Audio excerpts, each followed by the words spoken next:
Assalamualaikum warahmatullahi wabarakatuh.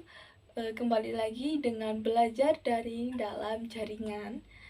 Bersama saya Putri Wahyuningsi dari Prodi Pendidikan Bahasa dan Sastra Indonesia, Universitas PGRI Wiranegara. Di sini saya mendapatkan tugas dari salah satu dosen mata kuliah sintaksis, yaitu untuk menganalisis konstituen kalimat. Apa sih konstituen kalimat itu? Nah, maka bisa kita lihat di sini. Konstituen kalimat yaitu kelompok kata yang menjadi unsur kalimat yang dipandang sebagai konstruksi. Ini adalah pengertian dari konstituen kalimat. Ini yang kedua ada contoh menganalisis konstituen kalimat, yaitu ada dua, secara langsung dan tidak langsung.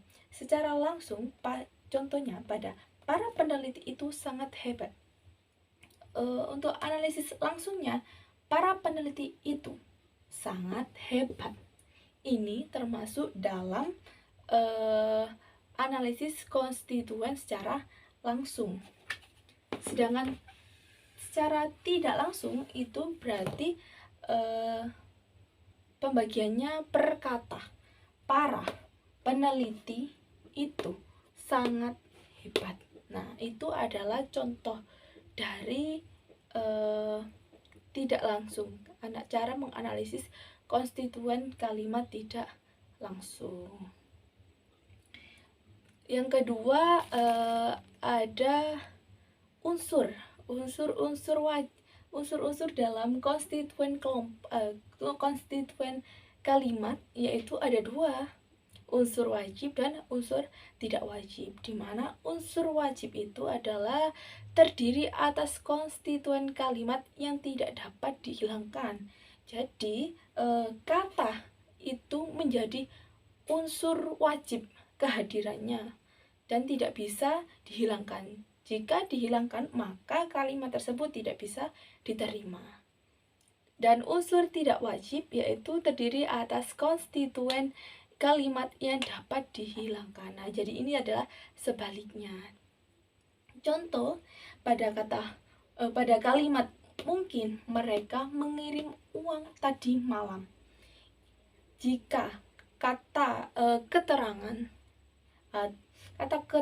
tadi malam saya hilangkan, saya misalkan sebagai unsur tidak wajib, maka kan dapat dihilangkan. Apakah tetap kalimat tersebut bisa diterima? Jadi mungkin mereka mengirim uang, kalimat tersebut masih bisa diterima. Itu adalah contoh dari unsur wajib dan tidak wajib pada konstituen kalimat.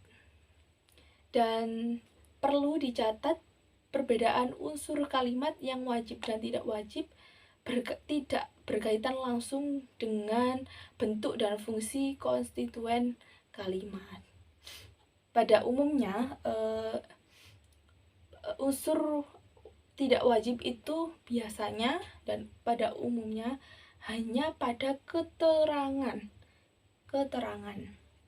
Tetapi ada juga keterangan itu harus dihadiri oleh tempatnya, keterangannya.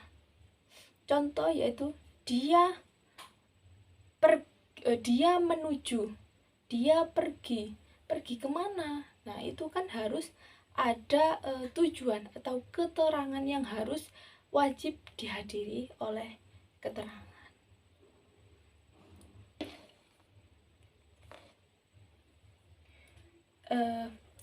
Kita akan menganalisis berdasarkan kelas kata, nomina, verba, dan sebagainya, dan berdasarkan unsur kalimat.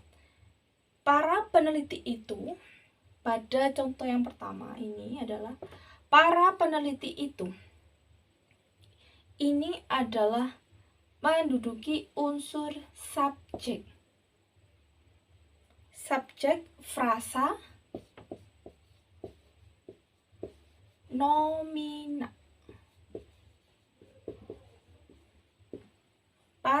peneliti. Peneliti adalah termasuk dalam kelas kata nomina.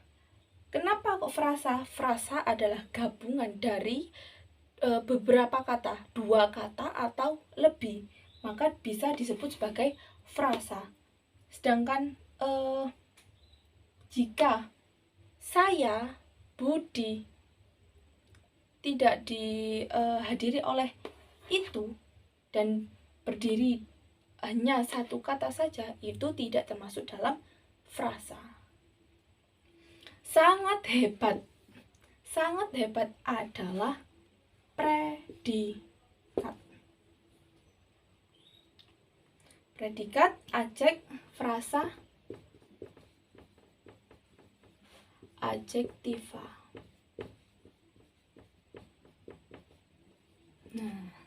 Nah, ini adalah cara untuk menganalisis kalimat berdasarkan unsur subjek, predikat, objek, dan keterangan, dan berdasarkan kelas kata nomina atau kata benda, verba, adjektiva.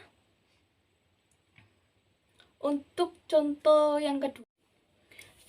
yang kedua yaitu corona merupakan penyakit baru, di mana corona menduduki unsur subjek, nomina,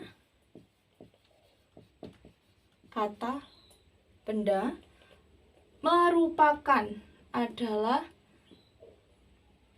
predikat, dan penyakit baru adalah pelengkap.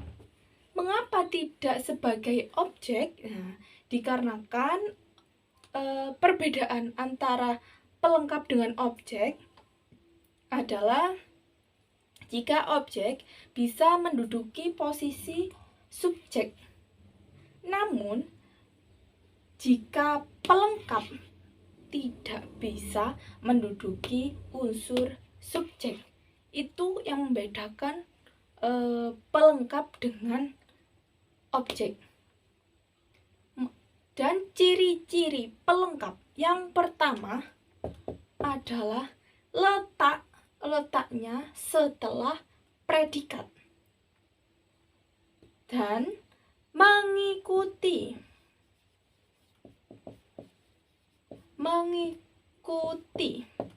kalimat kata sebelumnya yaitu merupakan, adalah, ialah.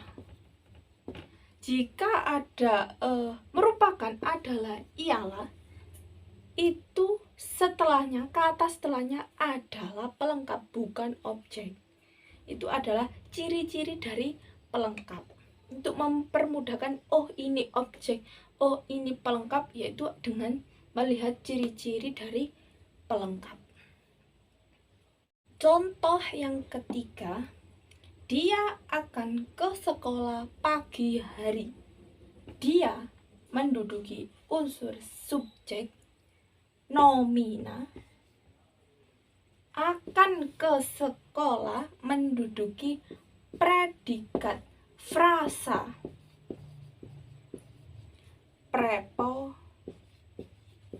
preposisi atau kata depan, di, ke, dari. Preposisi yang termasuk dalam frasa preposisi atau kata depan yaitu di, ke, dari.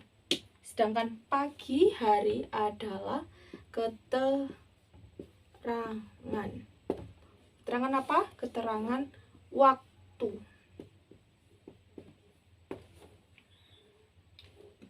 Nomina.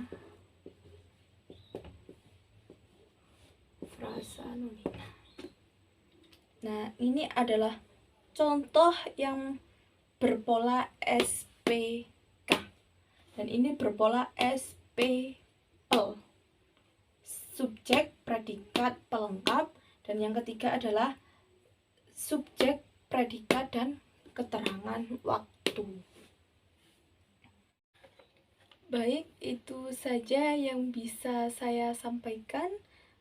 dari ketiga contoh dengan melihat atau menganalisis konstituen kalimat berdasarkan unsur kalimat, subjek, predikat, objek, keterangan maupun pelengkap, dan melihat kelas kata dalam sebuah kalimat. Selebihnya mohon maaf. Wassalamualaikum warahmatullahi wabarakatuh.